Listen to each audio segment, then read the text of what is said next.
The Ariel School Encounter. 62 children witness Zimbabwe UFO in 1994. 62 schoolchildren in Zimbabwe reported seeing a craft land and beings with a message that would haunt them for decades. Lunchtime at the Ariel School in Rua, Zimbabwe proceeds like any other on September 16, 1994. Children between the ages of 6 and 12 scatter across the playing fields during their mid-morning break. The teaching staff gathers inside for a scheduled meeting, leaving the children to their games under minimal supervision. The day carries the dry warmth of late winter in southern Africa. Nothing in the ordinary rhythm of the morning suggests what comes next. At approximately 10:15, something appears in the sky above the scrubland bordering the school property. 62 children will later report seeing a silver craft descending toward the edge of the playing field, approximately 100 meters from where they stand. The object moves silently. Some children describe it hovering just above the ground. Others insist it touches down completely. What follows transforms an ordinary Friday morning into one of the most documented mass witness events in the history of unidentified aerial phenomena. The craft sits in the rough bush area beyond the manicured school grounds. Then the beings emerge. One or two figures, depending on which child's account is referenced, appear near the craft. They are small, perhaps 1 meter in height. Their skin appears dark, almost black in some descriptions, but what every child remembers with absolute clarity are the eyes. Large, dark, wraparound eyes that dominate the beings' faces. Eyes that seem to look directly into each child who meets their gaze. Several children approach cautiously across the grass. Others remain frozen where they stand. A few run immediately toward the school building. The beings move with unusual fluidity, according to multiple accounts. They do not walk in the manner humans walk. Their motion across the uneven ground appears effortless, almost as if they glide rather than step. Then comes the part of the encounter that distinguishes this case from simple sighting reports.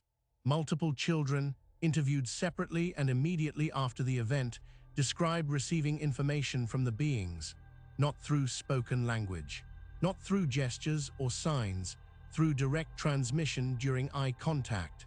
The content of these transmissions centers on environmental themes, images of technological destruction, visions of pollution and environmental collapse, warnings about what humanity does to the earth.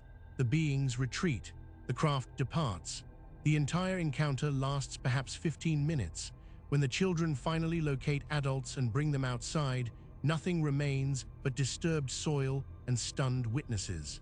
The teaching staff finds 62 children in various states of distress, all telling versions of the same impossible story. The school's headmaster contacts local authorities. Within hours, Cynthia Hind arrives. As the leading researcher of unidentified aerial phenomena on the African continent and founder of UFO AfriNews, Hind recognizes immediately that something extraordinary has occurred. She interviews the children while their memories remain fresh. She collects their drawings. Page after page shows consistent imagery, silver disc-shaped objects, small humanoid figures. Those distinctive large black eyes appearing again and again in child after child's rendering. What strikes Hind most forcefully is the consistency across cultural and linguistic boundaries. The Ariel School serves a diverse student population. Children from European settler families attend alongside children from African backgrounds. Some come from homes where English dominates. Others speak Shona or other indigenous languages at home. Some families hold religious beliefs that would reject any possibility of extraterrestrial life. Others maintain traditional African spiritual frameworks. Yet all 62 children describe essentially the same event with the same details. BBC journalist Tim Leach arrives within days and captures filmed interviews with the children. The footage preserves their immediate reactions, their attempts to articulate what they experienced, their visible distress when recounting certain details. These recordings become crucial documentation, capturing testimony before time and external influence can reshape memory. Then Dr. John Mack makes the journey from Harvard University to this small school outside Harare. A professor of psychiatry with impeccable academic credentials, Mack has recently begun investigating reports of alien encounters in the United States. His book on the subject has generated both controversy and serious academic consideration. His decision to travel to Zimbabwe within a week of the Ariel incident demonstrates his recognition of the case's significance. Dr. Mack's methodology is careful and systematic.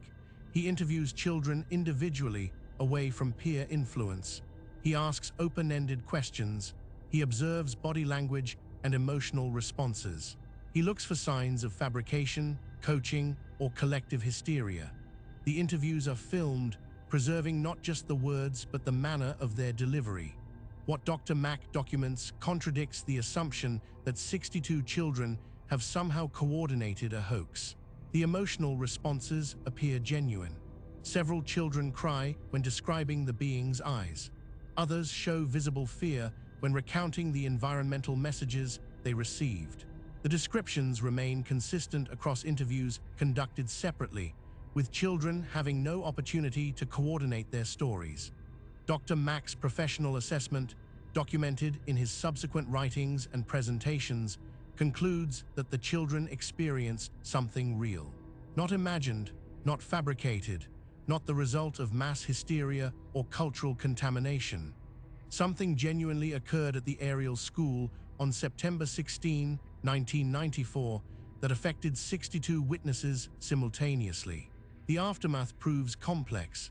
Some parents support their children's accounts. Others worry about the attention the incident generates. A few actively discourage their children from speaking about the experience, concerned about ridicule or psychological impact.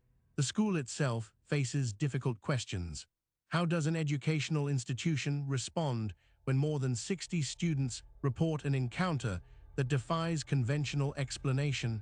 Several children experience lasting effects. Nightmares disturb their sleep. Intrusive imagery from the encounter appears unexpectedly. The environmental messages transmitted by the beings create anxiety in some young witnesses who suddenly feel burdened with knowledge about humanity's destructive trajectory.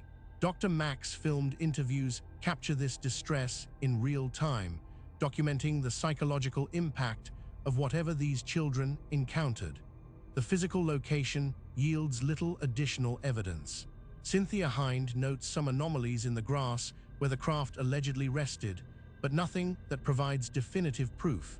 No radiation signatures are detected. No physical traces remain that cannot be explained through conventional means. The case rests entirely on witness testimony, yet the strength of that testimony proves remarkable. 62 independent accounts from children too young to have significant exposure to alien imagery from popular culture. Children from diverse backgrounds producing consistent descriptions of craft design and being appearance. Drawings that show striking similarity despite being created independently. Emotional responses that trained psychiatric professionals assess as genuine reactions to actual experience rather than performance or fabrication. Years pass. The children of Ariel School grow into adults. They scatter across Zimbabwe and beyond, pursuing education and careers. The incident becomes part of their personal histories, a defining moment from childhood that refuses to fade or transform into something less vivid. Researchers who track down these former students decades later find something extraordinary. The witnesses maintain their accounts with complete consistency. Details remain unchanged. The emotional weight of the experience persists. Emily Trim, one of the child witnesses, speaks publicly as an adult about the lasting impact of the encounter. She describes the environmental message she received as a burden she has carried through her entire life. Other former students echo similar sentiments. The experience shaped their worldviews, influenced their career choices, affected their understanding of humanity's place in the cosmos. The Ariel School case occupies a unique position in the documentation of unidentified aerial phenomena. Mass sighting events are rare. Mass sighting events with 62 witnesses, all interviewed individually within days of the occurrence, are essentially unprecedented. The involvement of a Harvard psychiatrist who documented the testimony on film adds academic credibility. The longitudinal consistency, with adult witnesses maintaining childhood accounts across decades, provides verification that memory has not substantially altered or embellished the core experience. Skeptical explanations struggle to account for the case's specific characteristics. Collective hysteria does not typically produce consistent, detailed descriptions across culturally diverse witness groups. Hoaxes involving 62 participants maintaining perfect consistency across separate interviews and then maintaining those exact accounts for decades defy practical probability. Cultural contamination cannot explain why children with minimal exposure to alien imagery independently drew beings with large wraparound eyes before such imagery became widespread through popular media. The environmental message component adds another dimension. In 1994, climate change and ecological destruction were not yet dominant themes in mainstream education or media, particularly in Zimbabwe. Yet multiple children independently reported receiving warnings about environmental damage from the beings they encountered. This thematic consistency, appearing before such concerns became culturally ubiquitous, suggests either genuine transmission or a remarkable coincidence. Dr. Mack's professional reputation lends weight to his assessment. A Harvard professor risked academic standing by taking these children's accounts seriously and concluding they represented genuine experience. His careful methodology, preserved on film, demonstrates that his conclusion emerged from rigorous investigation rather than predetermined belief. The case remains unresolved. No conventional explanation adequately accounts for all elements. No definitive proof establishes extraterrestrial visitation. What remains is testimony. 62 voices describing the same impossible event. Drawings showing the same inexplicable imagery. Emotional responses indicating genuine trauma and wonder.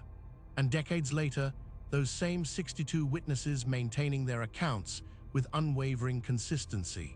The Ariel school encounter stands as testimony to the limits of conventional explanation when confronted with mass witness events that refuse to conform to expected patterns. 62 children saw something on September 16, 1994. What they saw, whether visitors from another world or something equally extraordinary that current frameworks cannot accommodate, transformed their lives and challenges assumptions about what is possible. If you found this case compelling, subscribe to Vanishing Roads for more documented paranormal investigations from around the world. This story was created with AI assistance based on documented case files. All events reference real investigations and reported incidents.